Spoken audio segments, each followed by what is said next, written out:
item on the agenda is an update from the Executive Director, Sandy Rich. Sandy? And I will try to keep this short because we do have a packed schedule. I want to thank everyone for coming first.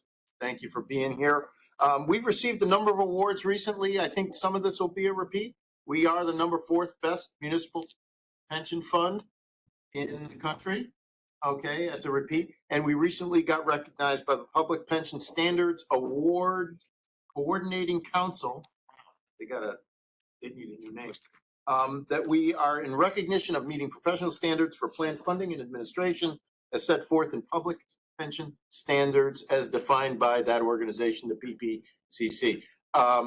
Just another award. We're doing great. You understand that the criteria for this award is basically to be either fully funded or expect to be fully funded in the next 4 years. We fully intended to make a presentation to this board tonight about a budget request related to auto enrollment. Remind everyone that on October 1st, we basically had a significant improvement in our membership count as a result of the auto enrollment of previously unenrolled people who work for the Board of Education but never joined BERS. That would have upped our membership by 28,000. That's our count. We had about 1,000 people who opted out. But we're not making that budget proposal because 2 weeks ago, the governor signed Chapter 551, and Sharon will give you the more detailed reference information. But Chapter 551 creates an opportunity for many UFT union members who are currently members of BERS to transfer to TRS. Now that will have a number of knock-on effects. One, it'll offset some of the membership increases that auto enrollment created in October 1st. And let me remind you that when we ask for additional operating staff to accommodate auto enrollment, it'll be over an extended period of time that responsibility will accumulate on our operations. So we don't need anything immediately. So that will settle in as we figure out what Chapter 551 does. But Chapter 551 will allow 55, the estimate, and I'm referring now to the Office of the Actuary's fiscal note, which was drafted about 1.5 years ago. It will allow 5,500 currently identified UFT union members who are BERS members currently to transfer to TRS. So that will be a significant increase in transfers out. They have a year to do it. The profile of something like this is 100% generally don't transfer. There is some question about the count, and we're working on that. There's some data questions that we're working on. We've only had 2 weeks to actually prepare for this. And the transfers out are a manual process. So if we got 5,500 transfers out on February 1st, which is extraordinarily unlikely, it could take us 2 or 3 years to process them. So we need to be able to respond. We're working on that. The initial response will be a budget increase request for overtime and temporary staff help. Now, we've only been working on this for the last 2 weeks, and we don't expect the board to approve this. But at a minimum, we would hope that the board would approve it in January when we can give you more detail if you're unwilling to approve it now. But the request will be for basically $723,000 of PS, which would cover overtime and the fringe related to that for current staff to work overtime. We don't have very much overtime in the budget right now. And an OTPS request of $343,000 to cover temporary staff, external consultants, and a CPMS update to accommodate what we hope to automate part of this process, which previously our transfers out are single digit every quarter. They're very small. And this will be a significant change.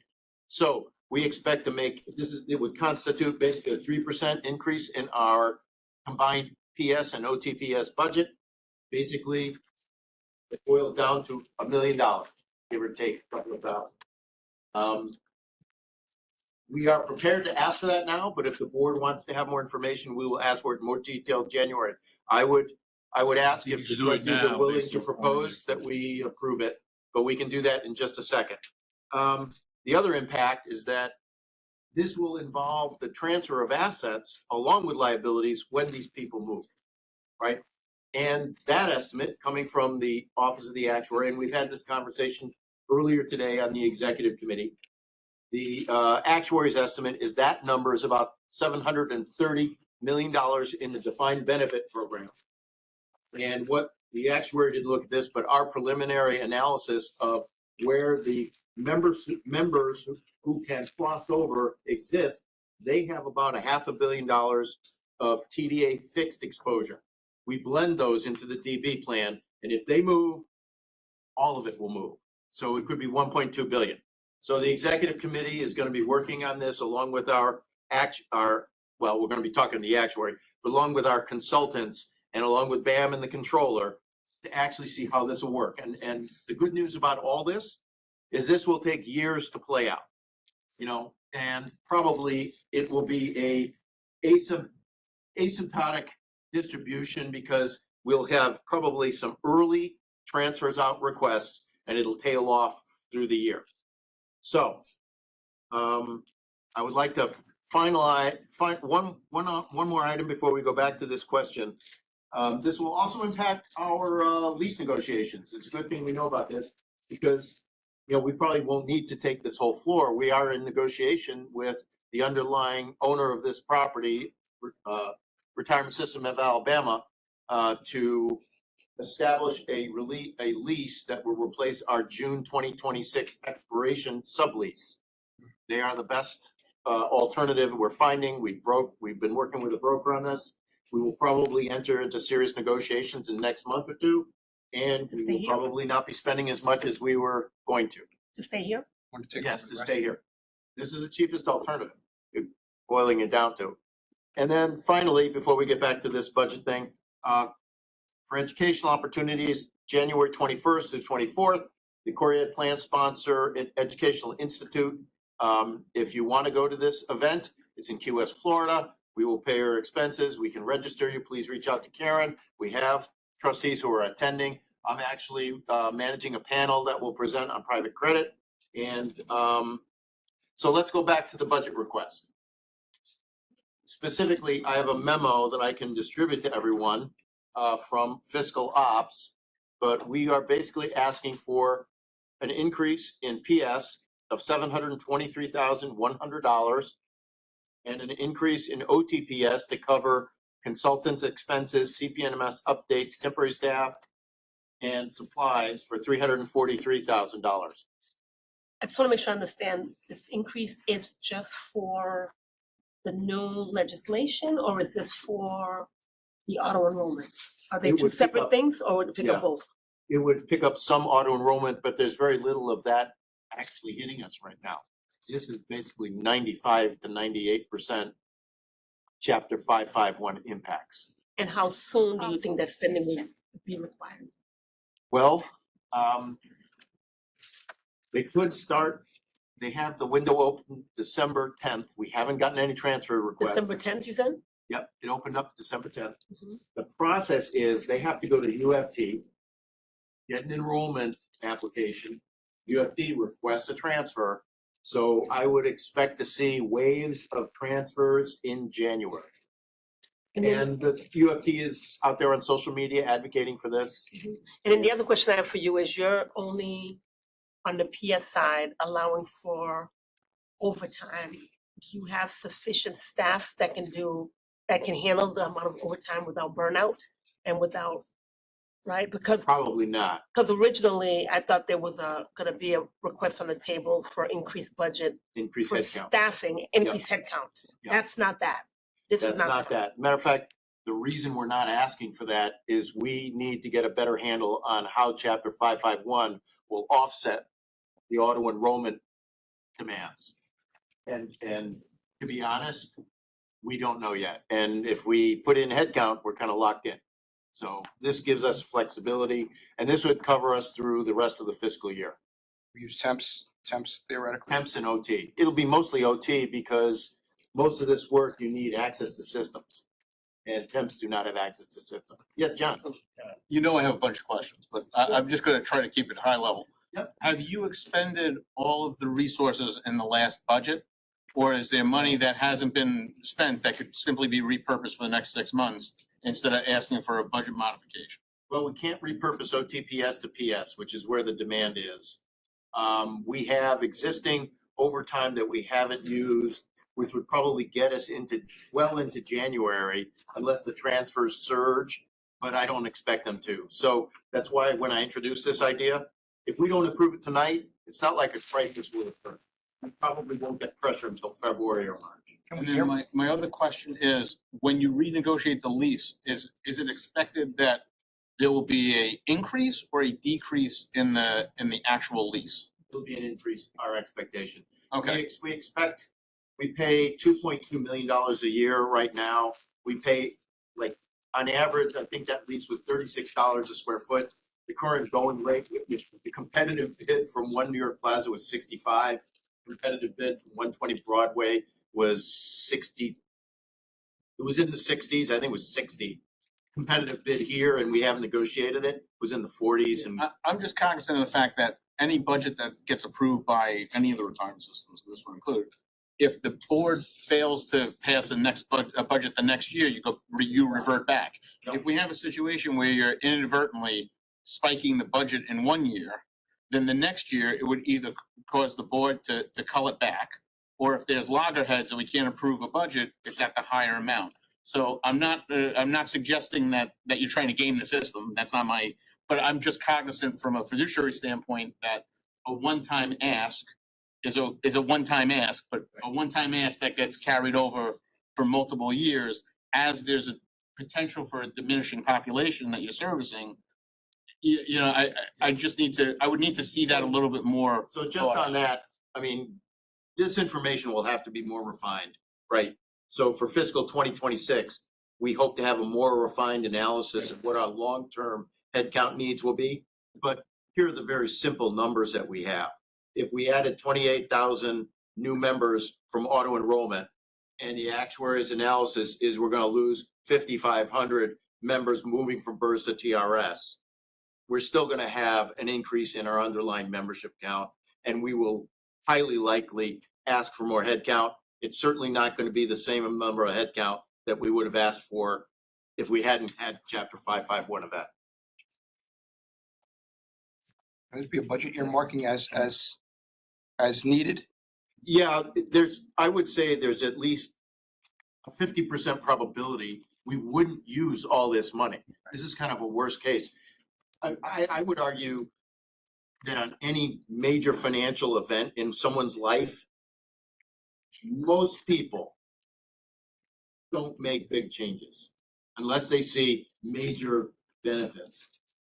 But then again, I can't underestimate the UFP's willingness and desire to market this to these people and get them to move, even though it may not be a financial benefit, a big financial benefit. It's definitely a financial benefit. So I would recommend that we move to adopt your proposal based on the fact that we have a quorum right now. Frank? I have no vote, but I have a voice. Thank you, Mr. Proctor. So you'd have to call a roll call vote. That's it. Because you would need every single person, and right, there's 15 people, there's how many people? 15. If there's a no vote, John, do you intend to vote no? Without any information, yes. Okay, then we'll pick this up in January. Yeah. Yeah, we'll take it up in January. I'm not prepared to vote without any Which is material fair. for It's over fair, $1 million. but then if we run into a problem and then we run into difficulty fulfilling what needs to be done, then we will address that with actual information rather than just a statement from the executive director on what the potential needs are for an action that we haven't seen one person take advantage of yet. So I just don't think it's fiscally responsible to take a budget item and just vote on it without any material other than a conversation about something that's potentially going to happen. I'm sorry, but that just wouldn't be prudent for me to vote on without any supporting information. I hope you can respect that. be spent unless we needed to. Yeah, It's based on the FinOp stock. I would say, like I indicated we probably have sufficient room in the budget to handle this through January and likely February. So this is not a developing crisis. This is going to be a very slow burn event. Very slow burn event. All right. Yep. And I'll share the memo. This is from my fiscal op. We'll share a presentation in January. Can I just ask the question also as Yep. as it relates to this? We probably should, I'd like to see, for me, a more comprehensive around the incremental for the increase in headcount as well, right? Because we shouldn't be doing these things in isolation. While this is more urgent, we probably should start looking at it in collectively to see what the impact's gonna look like. And we're actually rerunning all our staffing models to try to figure that out. And Yep. it'll invariably have some assumptions about what happens between BERS and TRS, because we know exactly what's happening with auto enrollment. Yep. We have a direct account. So And the other question would be around how are we leveraging technology? Because everything you're saying is manually.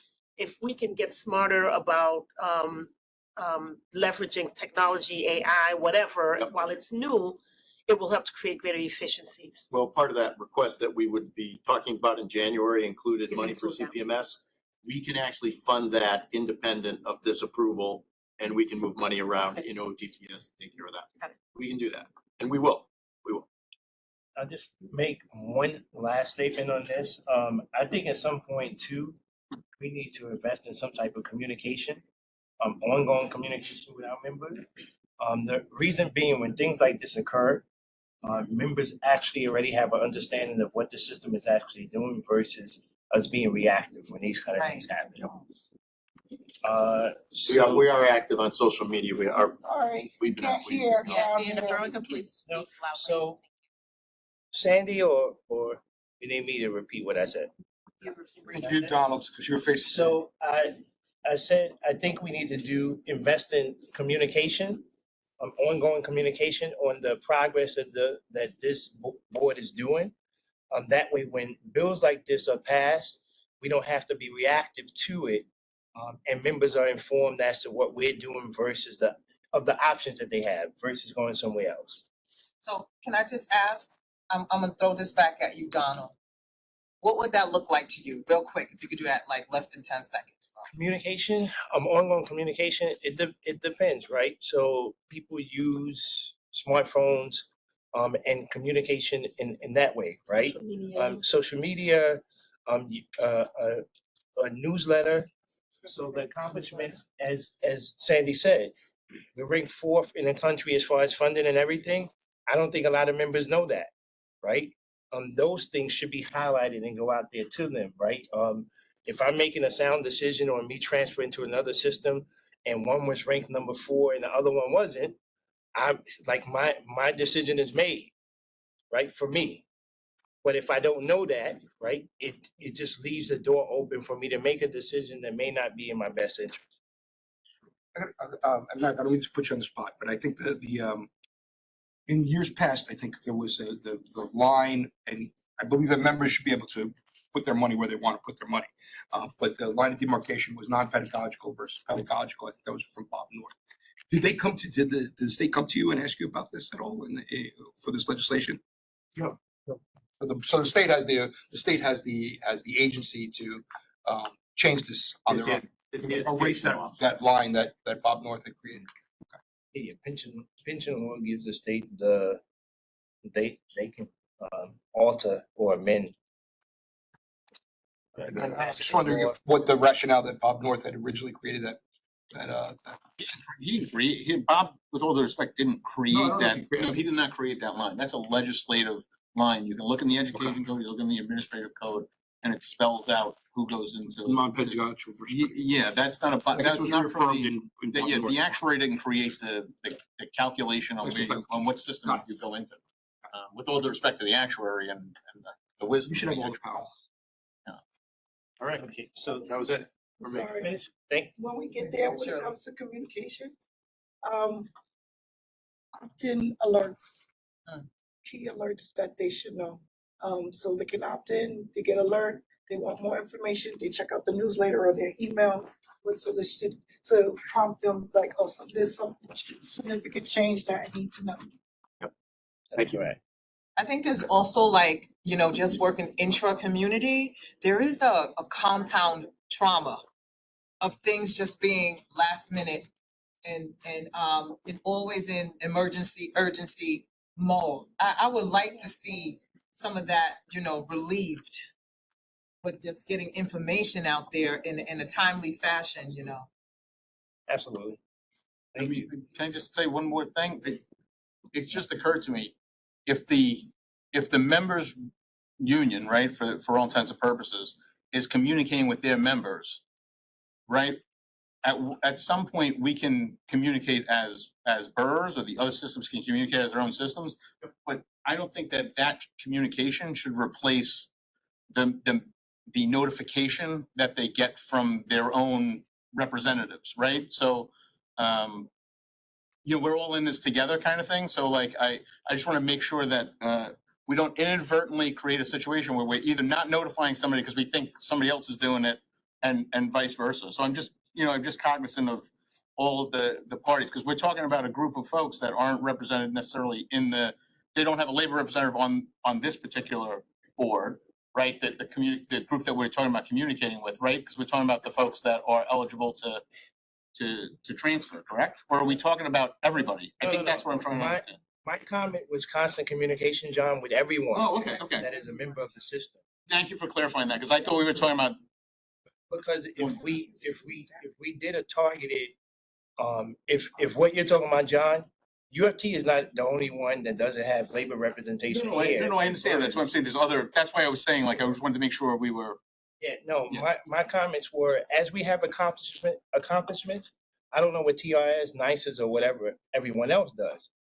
But as a member of BERS, I would certainly like to see if there's an accomplishment we're fourth in the country. Right. As a member of BERS, I would certainly like that communication, right? Yeah. That would be Right. something that should be, that should be known to me as a member of the system. Yeah. So I'm talking about constant communication to everyone. Thank Yeah, you for- anytime there's change like this and if there's a benefit to us, whether they leave or stay, we have to be on the offense Yeah. of communicating and sharing the why and what's available.